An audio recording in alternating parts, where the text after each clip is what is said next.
So I want to talk to business owners, managers, and senior executives today. And I want to ask you a question. Are you recognizing the right people when you hand out accolades and recognition to your team? And this is a critical question because sometimes what you think you're doing the right thing really isn't the wrong thing. I'm going to give you a real life story from my life. Most of you might know I'm a former U.S. Army officer. And in the winter of 1987, it was a bitterly cold winter in West Germany, and we were doing exercises out in the field. I was the platoon commander of a group of 6 Bradleys. I had 30 men under me. And we were doing a mandatory Army exercise. And we were out in the field for a full week. And it got down into the negative numbers. It was brutally cold. One of the coldest winters since World War II. And a lot of my men heaters went out in our vehicles. Some of my men were suffering from frostbite. I was only getting about 2 hours of sleep a week for a night for that full week, just trying to keep everything going, everything moving in the right direction. I was dog tired after that. Well, we finish up and our troop commander hands out awards for good service during the whole event. And he gave it to a lot of the younger troops, which is great. And he did not even give one award to any of his officers. None. So we pulled him aside afterwards and said, sir, that's great that a lot of men got awards, but the officers got none. Why is that the case? And his response was exactly this, quote, "You guys are officers of the United States Army. You don't need motivation and recognition." That was one of the most deflating experiences of my life.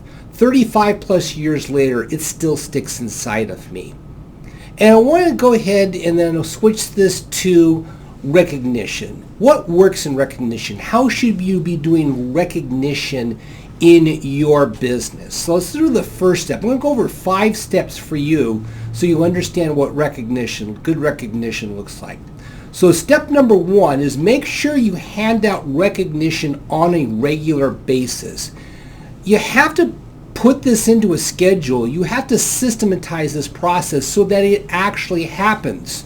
If you don't, then guess what? Recognition just won't be happening. It'll be very random, and it will be very sort of I wonder what's going to happen. So start systematizing it. Put it into your calendars, put it into your processes so that it actually happens. Now, step number 2 is make sure you're not overdoing the recognitions. You don't want to go ahead and just cheapen the event or cheapen the award because you're just constantly doling it out.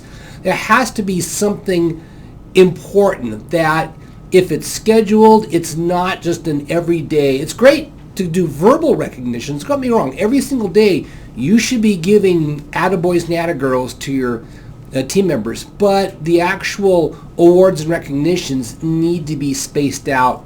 Maybe do it once a month or once a quarter or whatever.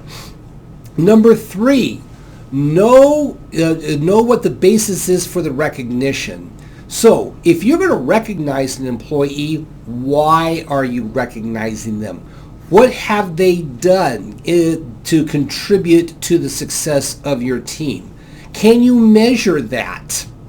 And if you can't measure it specifically, is it very obvious that their efforts had an impact on the culture and the morale of your team? So make sure that you know exactly why that person got awarded, what did they do, and how did they contribute to the team that made a difference. Now, number 4, and this goes back to my story, don't ever deny recognition to senior managers just because they are senior managers. They are human just like any other employee. They deserve, when they bust their butts and they work hard, they deserve just as much recognition as that person on the shop floor who's also busting their rear ends. And then number 5, make the recognition special. It needs to mean something to them, and it follows the employees around, because here's the thing, is that employees will know if that person deserves the award, and it has a deep meaning. Because the thing is that if it doesn't have a special feel about it, something that's a powerful sort of, hey, wow, I've gotten this award, and it's something that they can hang up on the wall or display or put in their resumes or whatever, it makes them feel proud. That's what makes a good recognition. So let's go over those 5 generalized principles on recognition. 1, make sure it's regular. Number 2, make sure you're not doing it way too much. Number 3, know what is the basis for the recognition. Number 4, don't ever deny recognition to senior managers. And number 5, make the recognition special. So, if you need help with developing your own recognition in your business or with your team, go ahead and click below.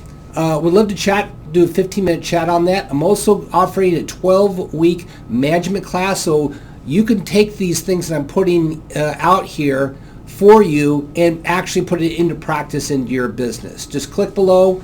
We'll get you signed up. Thanks. Let's go ahead and recognize your employees.